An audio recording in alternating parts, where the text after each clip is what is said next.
Om Namo Bhagavate Vasudevaya. Om Namo Bhagavate Vasudevaya. Om Namo Bhagavate Vasudevaya. Once again, thank you all so much for joining. And in the chat, I'm going to put the verse that we are going to start with. It is Bhagavad Gita, as it is, by Srila Prabhupada, chapter number 5, which is entitled Karma Yoga, Action in Krishna Consciousness. And we'll continue with verse number 13. In Sanskrit, Sarva Karmani Manasa Sanyasyaste Sukham Vashi Navadware Pure Dehi Naiva Purvana Karayan. Translation by Srila Prabhupada. When the embodied living being controls his nature and mentally renounces all actions, he resides happily in the city of 9 gates or the material body, neither working nor causing work to be done. A very, very interesting verse. And as we have seen in the past few classes, when we started chapter number 5, how Krishna is explaining about action and reaction. So every action has an equal and opposite reaction. So he is teaching us how we should perform our activities so that there are no reactions, because it's the reactions that causes us either to enjoy or to suffer. So here in this verse, we are learning the process by which we can learn how to live happily within the city of 9 gates. And when we take the complete knowledge of the Bhagavad Gita, that will actually remove all the misgivings or illusion that one may have, and then one can gradually progress on the path of liberation. Now, this verse that we recited today, it says that when one controls one's nature, very difficult to control, very difficult to control the mind, very difficult to control the senses, very difficult to control the whole body. So when one controls one's nature and mentally renounces all actions, so that means the actions are being performed. We have to perform actions. We have to work to feed ourselves, to, put food on the table, to take care of the family. We have to perform actions. But when one controls one's nature and mentally renounces the actions, then one is able to happily reside in the city of 9 gates. Now, what is this city of 9 gates? That's a big question. This city of 9 gates is this material body. So we are in the material body. Unfortunately, most people think I am this body. But the very first lesson of the Bhagavad Gita is we are not this body, but we are the spirit soul. The spirit soul is within this material body. And so this material body is considered like a city. And in that city is residing the spirit soul. So when we understand this concept, then we will be happy. And then not only that, there will be no karmic reactions. So even though we will perform actions, there will be no reactions. So the activities of the body, they are conducted automatically by the modes of material nature. Now, there are 3 modes of material nature: goodness, passion, and ignorance. So we operate on any one of these modes, or maybe a mixture of modes. Sometimes we work in the mode of goodness and passion, sometimes passion and ignorance. So it is all mixed, different modes. But when this body is performing activities because of the influence of modes of material nature, the spirit soul remains aloof. The spirit soul has nothing to do with it. The spirit soul is just residing in the body. The spirit soul remains aloof and does not entangle itself. It's the modes of material nature that start performing, helping in the activities, and that is based on our past karma. In the past, whatever activities we have performed, whether they are good or bad, right now in the present, we are reaping the reactions of our past actions. So that is called past karma. So what happens, actually in the chapter 2 of the Bhagavad Gita, as I was saying, the first knowledge, the first lesson that we learned is we are not this body. But along with that, we also learned that inside this material body is a spirit soul and the Supreme Lord as the super soul. And along with that resides the subtle body which we cannot see. And that's why it's called subtle. So what does it comprise of? It comprises of mind, intelligence, and false ego.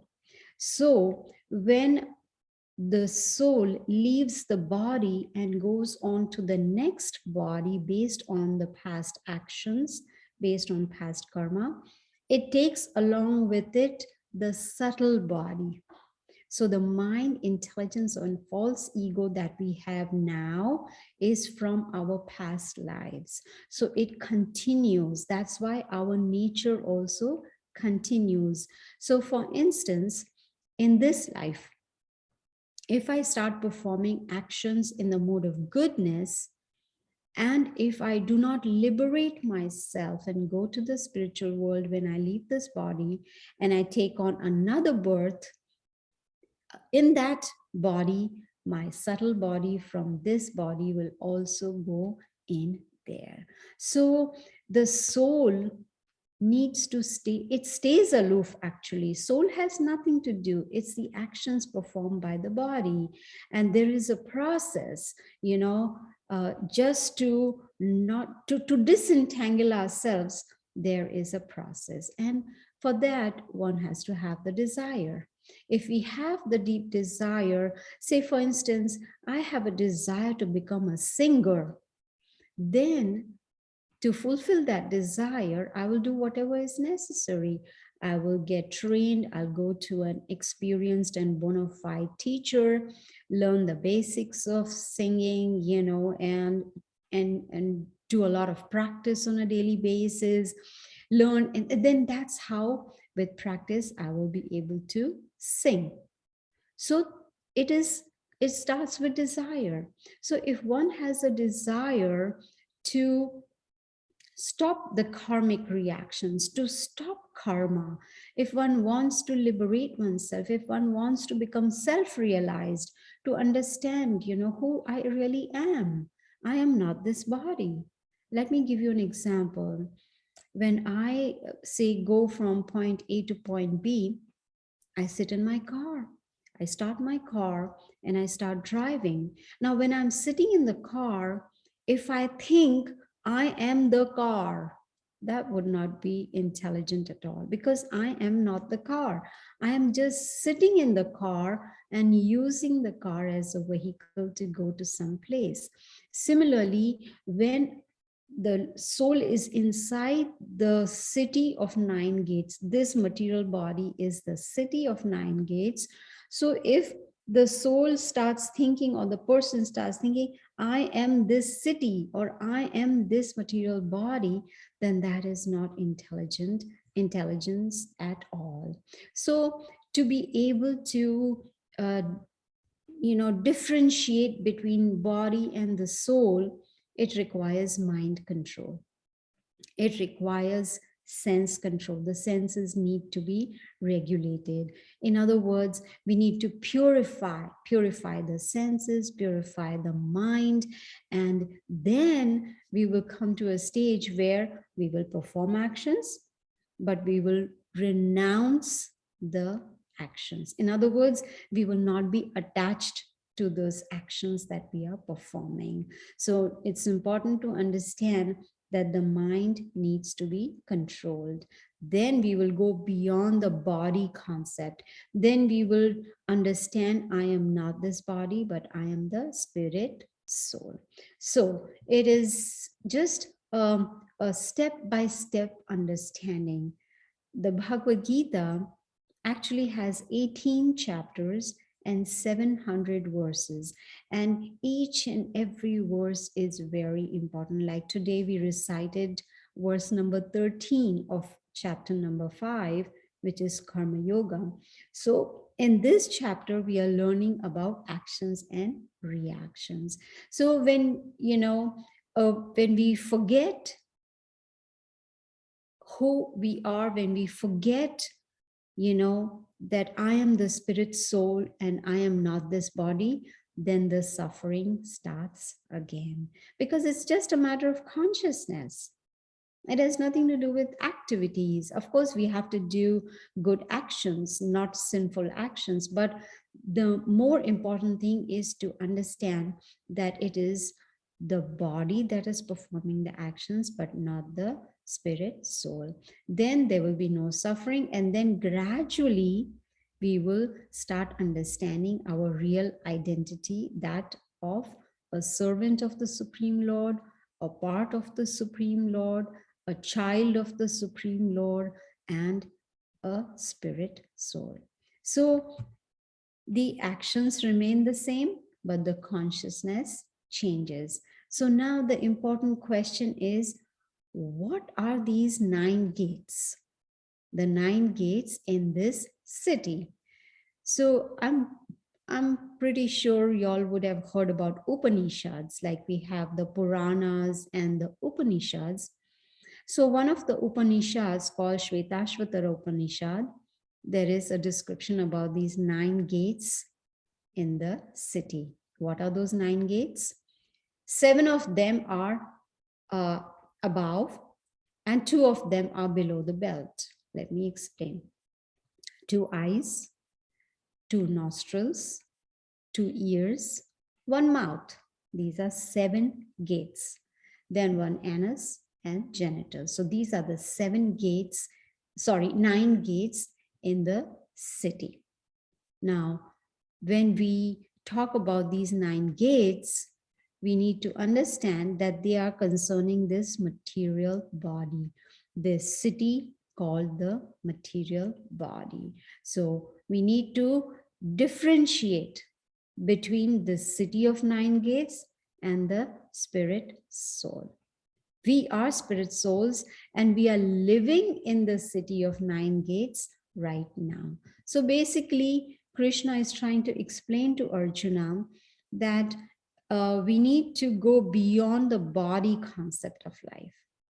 We are definitely working under the modes of material nature, but once we start realizing who is God, who we are, how does material nature work, how does karma work, and what is eternal time? These are the 5 main subject matters of the Bhagavad Gita. So when we gradually take on this knowledge and understand each and every subject, then we will understand I am not this body. Theoretically, everyone can, repeat and say, oh, I'm not this body, I'm not this body. But to actually realize it, there is a process, which means we have to start becoming conscious of Krishna, who is giving us this knowledge in the Bhagavad Gita. Then we will not get entangled. In the very next verse, Krishna talks about us, the living entities or the spirit soul. We are the superior energy of Krishna, and we are different from matter. So matter is considered the inferior energy of Krishna, and we, the spirit souls, are superior. But unfortunately, when the superior energy, that is the soul, comes in contact with the material nature, then there is conditioning. Then conditioned life begins. And then one suffers the results of one's activities.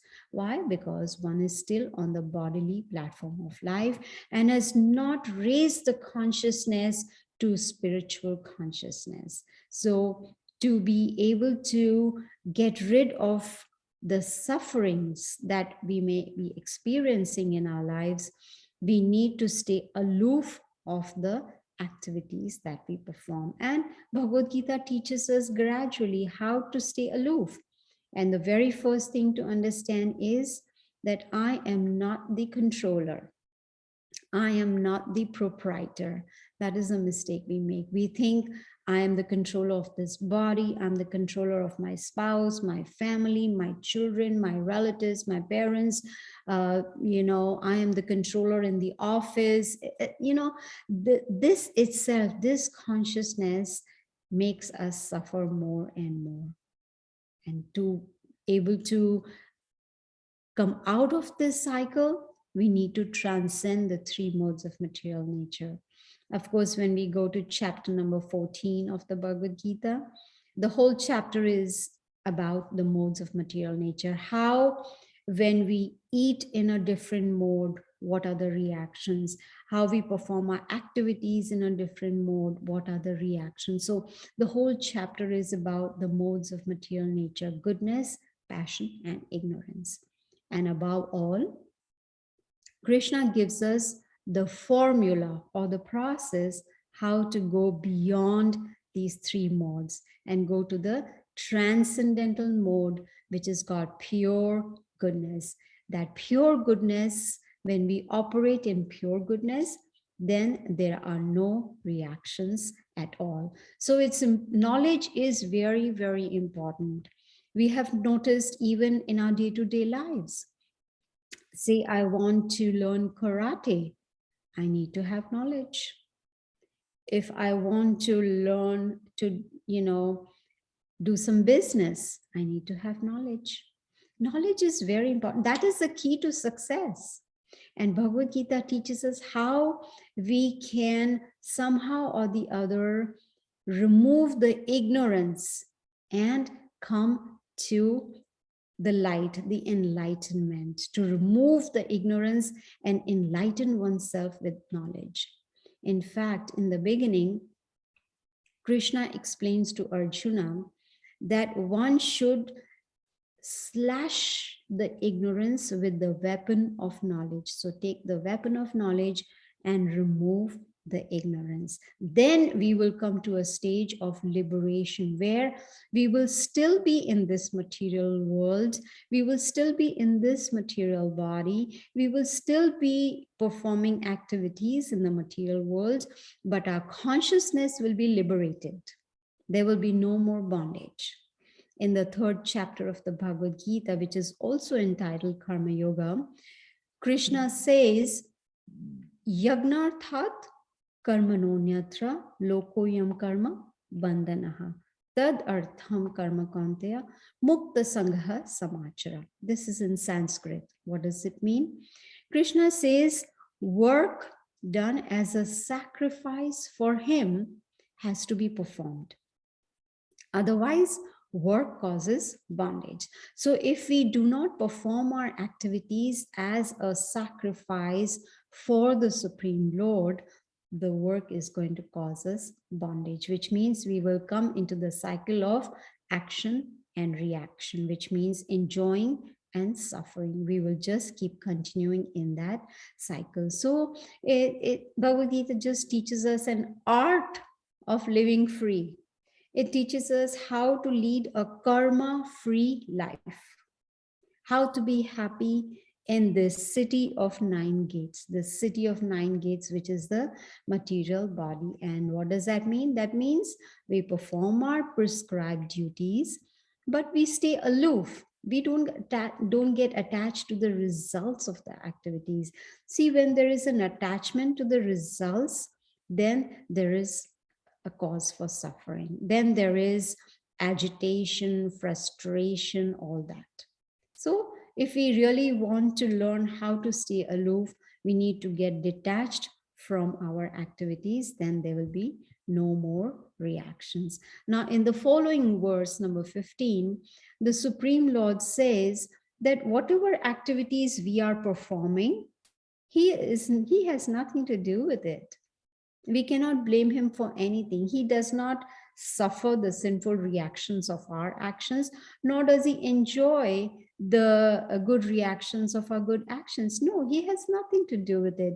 In fact, he has nothing to do with our pious activities also. But because we don't have enough knowledge, we are actually embodied in this body. Embodied means inside the body. The soul is inside the body. In fact, in chapter number 2, Krishna says, Dehi no asmin yatha dehe kaumaram yovanam jara tatha dehantara praptir dhiras tatrana muhyati. He's trying to explain to Arjuna as the embodied soul. He uses the word embodied soul, continuously passes from boyhood to youth to old age. Similarly, the soul passes on to another body at the time of death. A sober person is not bewildered by such a change.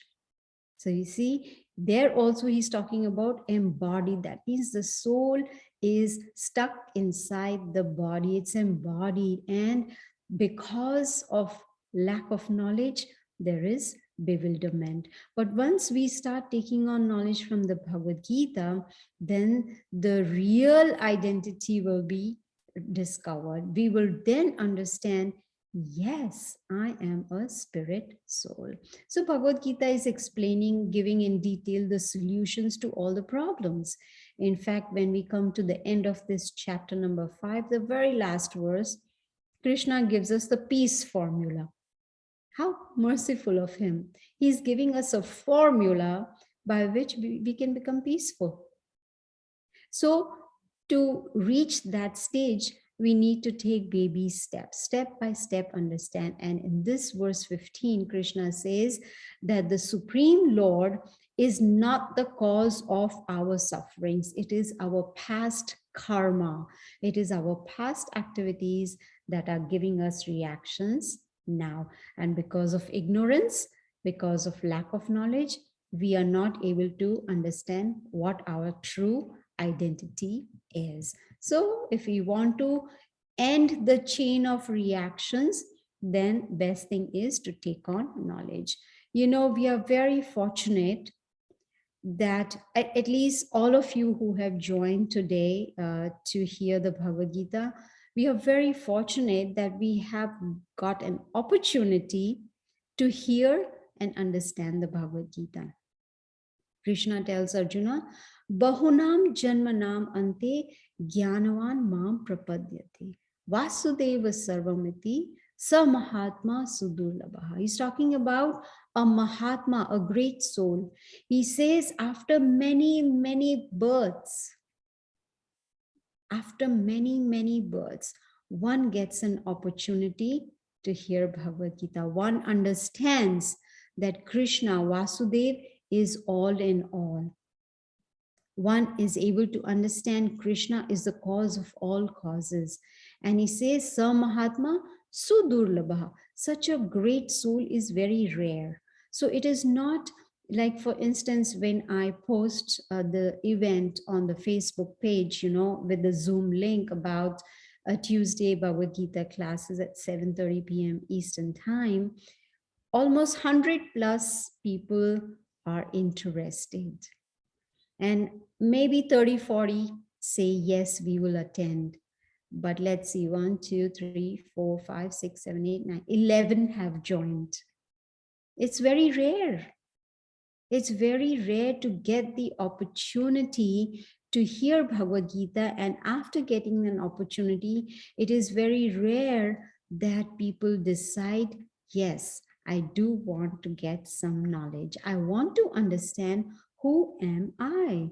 I want to understand, why am I suffering? And above all, I want to understand, how can I end this cycle of misery? So Bhagavad Gita helps us to understand the purpose of human life. We all have minute independence. We all have, just a teeny bit of independence, which we can use to decide whether I want to do something good, whether I want knowledge. It's all up to us. It is our choice. No one can force us to hear Bhagavad Gita or to read Bhagavad Gita. So, what is the cause of suffering? It is lack of knowledge, and of course, lack of interest also. So, Krishna is explaining in this verse that he is the Supreme Lord. He is full of opulences. He is satisfied. He doesn't need anything from us, but it is us who get an opportunity to serve him. So if we desire, then we can put ourselves in different situations. And then if they are not the right situations, then we get bewildered. Then that's called misuse of free will. So we are responsible. So, whenever something good happens, we try to take the credit for it. Oh, I did it. But when something goes wrong, then we blame God, that it must be God who did that. It must be the Supreme Lord. No, he's not responsible at all. Yes, he is with us as the super soul in our body. He's sitting next to the soul in the heart, and he is guiding us, showing us the way. He's a constant companion, and he is also sanctioning our activities, but he does not interfere with our minute independence. So when we desire to get some knowledge, in fact, in chapter 15, Krishna tells Arjuna, Sarvasya chaham hridi sanivishto mataha smritir jnana apohanam cha. Vedescha sarver aham eva vedya vedanta krit vedavid eva chaham. This is in Sanskrit. What does it mean? He says, I am situated in everyone's heart. Krishna is situated in everyone's heart. And he says, from me comes remembrance, knowledge, and forgetfulness. So we choose, what do we want? Do we want knowledge? Do we want to remember him, or do we want to forget him? So based on our desire, then he fulfills our desire. He sanctions our desire. So it is our choice. And then he says, Vedescha sarvet aham eva vedyo. He says, I am the compiler of the Vedas. Krishna is the compiler of the Vedas. And he says, I am to be known from the Vedas. So the essence, the purpose of the Vedas is to understand Krishna. So he is there in the heart to guide us, but he's waiting for us to make that choice. Now, in verse number 16, Krishna is telling Arjuna that when one is enlightened with the knowledge, then everything is revealed. Nice analogy is given, that of the sun. So in the morning when the sun rises, there is light everywhere. But when the sun is there in the sky, there is light outside. But if I keep my doors and windows closed, then the sunlight is not going to come inside. Then the room is going to stay in darkness. So the same is with knowledge. When we take on the knowledge, then there is enlightenment like the sunshine. But if we do not take on knowledge, then we remain in the darkness of ignorance. So perfect knowledge, which is from the Bhagavad Gita, is achieved only when we follow the instructions that are given in the Bhagavad Gita. And as I explained earlier, even Krishna says it's not easily available. One may think, oh, Bhagavad Gita is available. I put the link to the book in the chat. One may click on that link and read it. But that is just reading. To be able to understand the Bhagavad Gita, to understand this spiritual science, one needs guidance. One needs to seek out a bona fide spiritual teacher, learn from them, and then there will be no more darkness and there will be no more illusion. So it's not possible to understand. That's why in chapter number 9, Krishna says, Rajavidya, Rajaguhyam. He says this is a king of education. This Bhagavad Gita is king of education, and Rajaguhyam, which means it's a secret. It is, even though everyone can read it openly online or in book in hand or whatever, but the understanding will not be there. It will remain a secret. So I'm going to take one more verse for today, which is verse number 17, where Krishna is telling Arjuna that when one uses the intelligence, mind, faith, and refuge and fix it in Krishna, then one gets cleansed of all misgivings. Then all illusion is removed. So, what is required? Intelligence, mind, faith, and refuge, all fixed in Krishna. Now, one may say, how do we do that? The process is to take on full knowledge, learn the Bhagavad Gita in a systematic way. Then one will be able to completely cleanse oneself of all illusion and misgivings and come to a stage of liberation. So the whole Bhagavad Gita, as I said, is talking about 5 subject matters, and the most important of them is that Krishna is the Supreme Lord. The Vedas declare it. Now, one may say, why do you say that Krishna is the Supreme Personality of Godhead? That's because the scriptures are talking about it, the Vedas are talking about it. And in the Brahma Samhita, the very first verse is Ishvara Parama Krishna Satchidananda Vigraha Anadir Adir Govinda Sarva Karana Karanam. That Krishna is the Maha Ishvara. Ishvara means God, Maha Ishvara means the Supreme Lord, and He is the cause of all causes. In the essence of the Vedas, which is called the Srimad Bhagavatam, it is said, Ete chamsa kalapumsa Krishnastu Bhagwan Swam. Krishna, you yourself are the Supreme Lord. And towards the end of this chapter 5, Krishna himself will declare that I am the Supreme Personality of Godhead. So we continue to perform our actions, perform our prescribed duties, but we do it in a different consciousness. We do it in Krishna consciousness. Then all the misgivings will vanish away. And then the perfect knowledge will help us to progress on the spiritual path. So it's important to understand how we can live in this city of 9 gates, which is this material body, take on complete knowledge and remove all our illusion and misgivings and start leading on the path of liberation. And the very first step to this process of controlling the mind, controlling the senses, learning how to remain happy in all situations, it all starts with mantra meditation. What is mantra? Man means mind. Tra means to free the mind of all anxieties, to free the mind of all misgivings, to free the mind of all frustration and everything, and to come to a stage of peace, to get peace of mind. So I'm going to, in the chat, I'm going to post the different links, which if you like, you can use to either join the WhatsApp group or, the Facebook page. But towards the end, you will notice that there is a mantra that we meditate upon.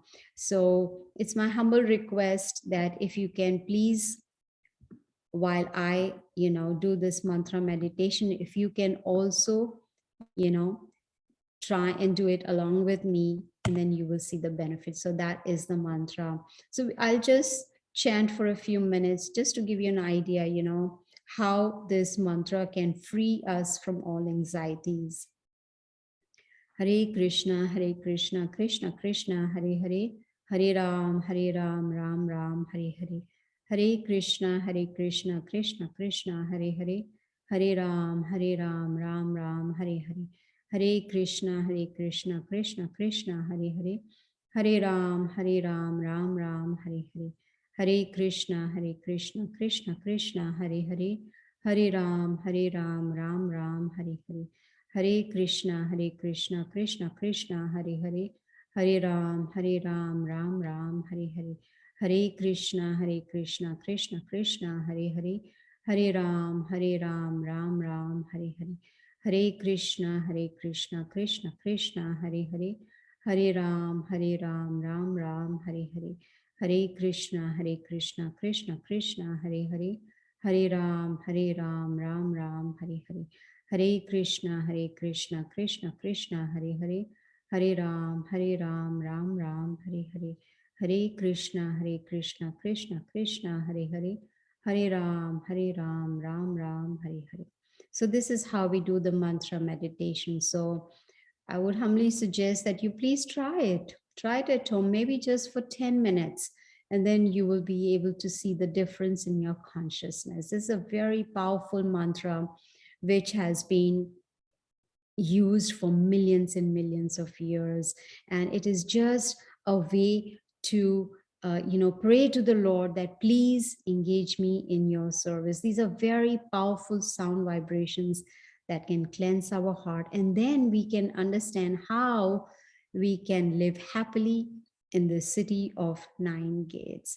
So I'm going to stop here. If anyone of you have any questions, you are welcome to ask.